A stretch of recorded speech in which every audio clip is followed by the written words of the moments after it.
இன்றைக்கு பொது காலத்தின் 14ஆம் வாரம் ஜூலை மாதம் 12ஆம் தேதி சனிக்கிழமை. இன்று தேவன் நமக்கு தரும் ஜீவநீர் ஊற்றான இறை வார்த்தைகள். தொடக்க நூலிலிருந்து வாசகம். இயல் 49, இறை வார்த்தைகள் 29 32 முடிய.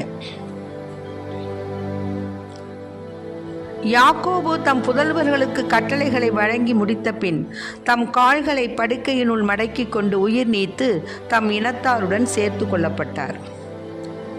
அப்பொழுது யோசேப்பின் சகோதரர் தங்கள் தந்தை இறந்துவிட்டதைக் கண்டு, யோசேப்பு நாம் அவருக்கு செய்த அனைத்து தீமைகளையும் கருதி இப்பொழுது நம்மை வெறுத்து உறுதியாக பழி வாங்குவார் என்று எண்ணினர். எனவே அவர்கள் யோசேப்புக்கு இவ்வாறு செய்தி அனுப்பினர்: உம் தந்தை இறப்பதற்கு முன் உம் சகோதரர் உனக்கு தீங்கிழைத்ததன் மூலம் உண்டான குற்றப்பழியையும் பாவத்தையும் மன்னித்து விடு என்று யோசேப்புக்கு சொல்லுங்கள் என்று எங்களுக்கு கட்டளையிட்டார்.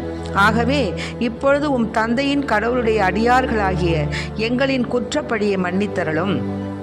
அவர்கள் இதை தம்மிடம் அறிவித்த போது யோசேப்பு அழுதார். அவர் சகோதரரும் அழுது அவர் முன் தாழ்பணிந்து, நாங்களும் அடிமைகள் என்றனர். யோசேப்பு அவர்களிடம், அஞ்சாதீர்கள், நான் கடவுளுக்கு இணையானவனா? நீங்கள் எனக்கு தீமை செய்ய நினைத்தீர்கள், ஆனால் கடவுள் அதை இன்று நடப்பது போல் திரளான மக்களை உயிரோடு காக்கும் பொருட்டு நன்மையாக மாற்றிவிட்டார். ஆகவே இப்பொழுது அஞ்ச வேண்டாம், உங்களையும் உங்கள் குழந்தைகளையும் நான் பேணி காப்பேன் என்றார். இப்படியாக அவர் அவர்களுக்கு ஆறுதல் அளித்தார். அவர்களுடன் இதமாக பேசி வந்தார். ஆண்டவரின் அருள்வாக்கு. இறைவா உமக்கு நன்றி. நன்றி என்று சொல்லுகின்றோம் நாதா, நாவாலே துதிக்கின்றோம் நாதா. உமக்கு நன்றி என்று சொல்லுகின்றோம் நாதா, நாவாலே துதிக்கின்றோம் நாதா.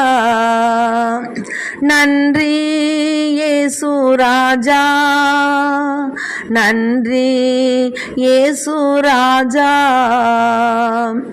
நன்றி இயேசு ராஜா, நன்றி இயேசு ராஜா. கடந்த நாட்கள் காத்தீரே நன்றி ராஜா, புதிய நாளை தந்தீரே நன்றி ராஜா. கடந்த நாட்கள் காத்தீரே நன்றி ராஜா, புதிய நாளை தந்தீரே நன்றி ராஜா. உமக்கு நன்றி என்று சொல்லுகிறோம் நாதா, நாவாலே துதிக்கின்றோம் நாதா. இன்றைக்கு நம் தேவன் தரும் ஜீவநீர் ஊற்றான இறை வார்த்தைகளை கேட்டோம். என்ன பாருங்க, ஒரு அருமையான வார்த்தை. இன்று தேவன் நமக்கு தரும் ஜீவநீர் ஊற்றான இறை வார்த்தை இதுதான்ப்பா. என்னன்னு கேட்டிங்கன்னா, யோசேப்பின் சகோதரர் தங்கள் தந்தை இறந்து விட்டதை பார்த்துட்டு என்ன செஞ்சாங்க, நாம் யோசேப்புக்கு நம்ம குற்றம் செஞ்சிட்டோமே, அதன் மூலமாக உண்டான குற்றப்பழியும் பாவத்தையும் வச்சுக்கிட்டு அவர் நம்மளை என்ன செஞ்சுடுவாரோ ஏது செஞ்சுடுவாரோன்னு பயந்துக்கிட்டு அவங்க என்ன செய்கிறாங்க, யோசேப்புக்கு ஒரு செய்தி அனுப்புகிறாங்க. என்னன்னா, உன் தந்தை இறப்பதற்கு முன் உங்கள் சகோதரர் உனக்கு தீங்கிழைத்தது மூலம் உண்டான குற்றப்பள்ளி பாவத்தெல்லாம் மன்னிச்சிருப்பா அப்படின்னு யோசேப்புக்கு சொல்லுங்கள்னு அவர் கட்டளையிட்டார்னு சொல்கிறாங்க. உடனே யோசேப்பு என்ன செஞ்சார், கேட்டு அழுதுட்டு, சரிப்பா நாங்களும் அடிமைகள்னு அவருக்கு தாழ்முன் பணிஞ்சாங்க. அப்போ சொன்னார், நான் என்ன கடவுளுக்கு இணையானவனா? ஆனால் நீங்கள் எனக்கு தீமை செய்ய நினைச்சிங்க, ஆனால் கடவுள் என்ன செஞ்சார், அதை இன்று நடப்பது போல் திரளான மக்களை உயிரோடு காக்கும் பொருட்டு நன்மையாக மாற்றிவிட்டார். பார்த்தீங்களா, நீங்கள் என்னவுக்கு தீமை செய்ய நினைச்சாலும் கடவுள் என்னை உயர்த்தினார். திரளான மக்களுக்கு நன்மை செய்யும் பொருட்டு, அவருடைய உயிரை காக்கும் பொருட்டு நன்மையாக அதை மாற்றிட்டார். நீங்கள் செய்த தீமையை நன்மையாக மாற்றிட்டார். அதனால் அஞ்சாதீங்க அப்படின்னு நான் உங்களையும் உங்கள் பிள்ளைகளையும் பேணி காப்பேன்னு சொன்னார். பாருங்கள், இதுதான் இன்று தேவன் நமக்கு தரும் ஜீவநீர் ஊற்றான இறை வார்த்தை. மக்களே, நமக்கு யார் தீமை செஞ்சாலும் அதை நீங்கள் பெருசாக நினைக்காதீங்க. அதையே நன்மையாக மாற்றக்கூடிய தேவன் நம் தேவன். ஆமேன். ஒரு சமயம் அதாவது ஒரு வேலை வாய்ப்பில் ஒரு அதிகாரி நல்ல உதவி செய்து நல்ல விதமாக அந்த வேலையை தரணும்னு நினச்சிக்கிட்டு இருந்தார். ஆனால் திடீர்னு அவர் மாறிட்டார். புது அதிகாரி வந்தார்.